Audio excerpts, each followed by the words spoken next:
Здравейте на всички! Аз се казвам Симеон Митев и съм собственика на БГ Склад България.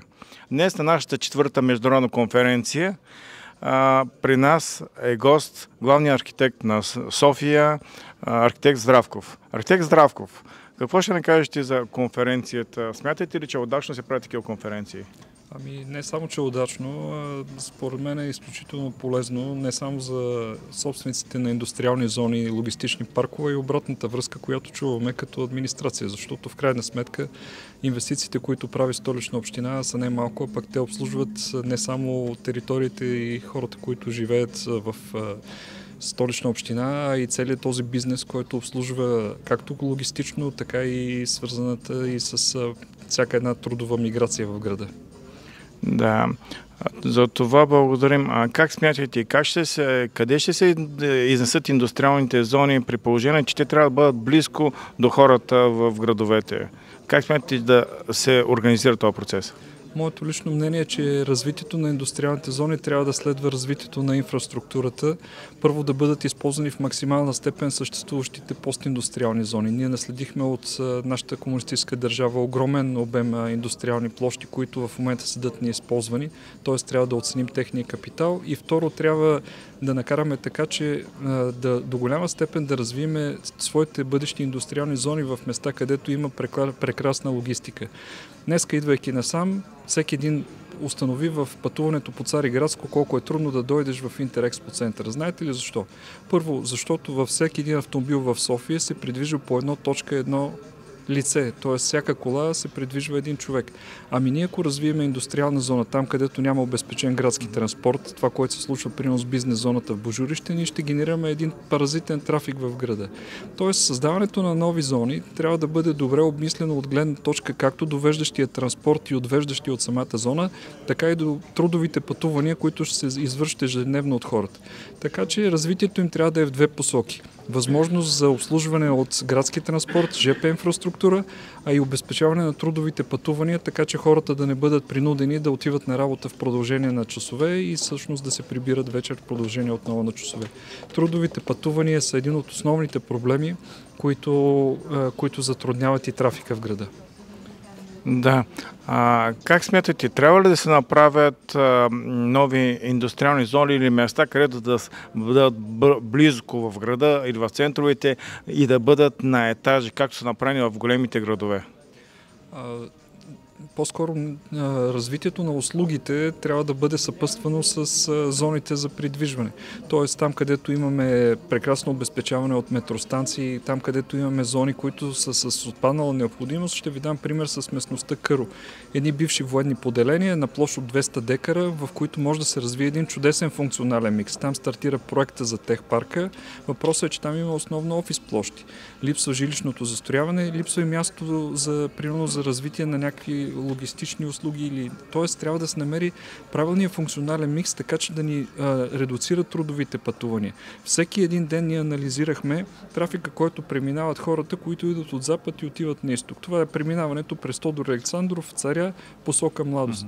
Има пикови натоварвания, в които преминават по 2000 автомобила на час. Всичките тези трудови пътувания биха могли да бъдат редуцирани, ако ние правилно създадем в съответните зони пълния функционален микс.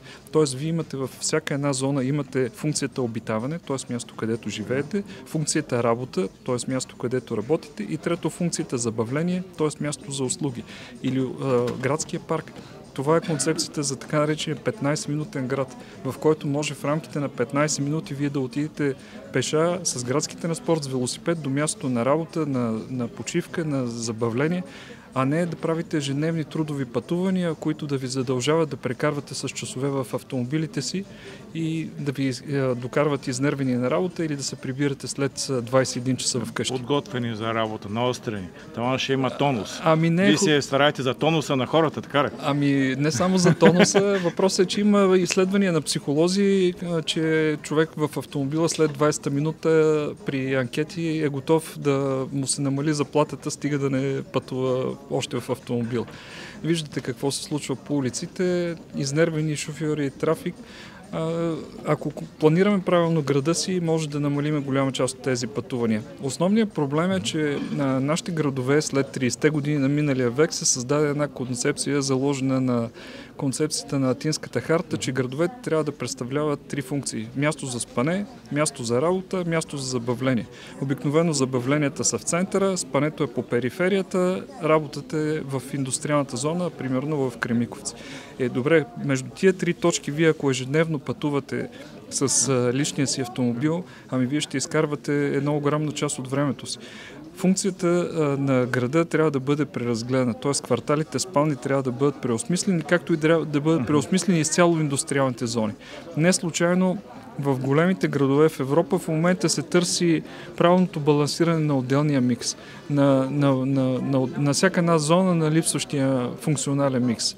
В бизнес зоните, като примерно, които създадоха през 70-80 години, като Дефанс в Париж, като Световния търговски център, Дефанс, знаете ли, че работят там 180 хиляди души.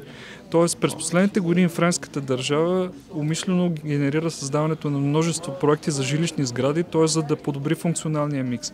180 хиляди души да дойдат ежедневно на работа сутрин в 8 и вечер да си тръгнат в 18 или 19, генерират едно маргинализиране на територията. Там ресторантите работят само между 12 и 14 след обед. И ние може да го видим и тук. Ако не създадем правилния микс от функции, който включва индустриалните зони, ние ще създадем отново едни мъртви полета в града, които генерират един паразитен ежедневен трудов трафик. Да. И последен въпрос.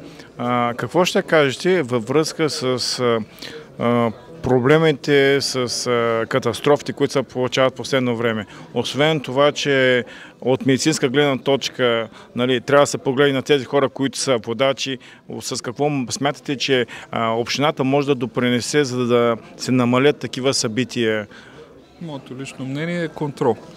В Германия, когато бях преди повече от година, с автомобила си преминавам по споделена улица и моя колега, който работи в Германия, казва, тук ограничението е от 15 км, тъй като улицата е споделена и не може да се кара с повече от 15 км. И викаме, кой го контролира? Вика, стълбчетата, които виждаш като улични ограничители, са всъщност камери за движение. Когато ние знаем, че от нашите камери веднага се генерира съответната санкция, много по-лесно ще ни бъде да бъдем контролирани. Когато се бръкнем от джоба? Именно. Аз ще ви кажа и друг пример от Тел Авив. Слизам на летището в Тел Авив и водача, който ни взе, групата от България с един микробус, тръгна в бус лентата. И му казвам, викам, какъв е принципа да ползваш бус лентата в Тел Авив? Защото в София се ползват само от автобусите, в Париж могат да се ползват и от такситата, при условие, че таксито вози клиент. Той казва, архитект Здравков, тук не имаме такова условие, виж ли камерите? Викам, виждам ги. Вика, тази камера, като се предвижиш от летището на Тел Авив до центъра на Тел Авив, ти генерира сума зависимост от трафика, която сума механично ти се взима от сметка, която общината има достъп до нея. Тоест, проблемите до голяма степен могат да се решат през санкциите и през това, че ние, когато искаме да се придвижваме в града и да ползваме определени услуги, трябва да си плащаме повече. Добре, нека да благодарим на главен архитект Здравков. Много благодарим и до нови срещи!